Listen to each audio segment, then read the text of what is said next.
Hello everyone, so in this video, we're going to be reviewing mindguard.store. So as you can see, we have it here on their Instagram.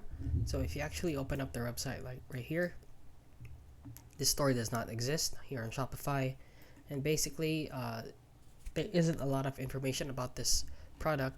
And they only have 63 followers here on Instagram and 7 following. So this is a relatively small account. So as you can see from the store right here, it's already taken down. Basically what I guess is that they were trying to scam people. So if you actually ended up ordering something with some of these, I would advise you to not take them since there isn't a lot of information about this product and it's not well known yet, since there is no information about the internet about this product.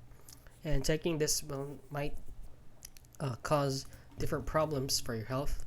And if you actually have something with your brain, I would advise you to seek professional help from a real doctor instead of buying shady stuff like this on the internet.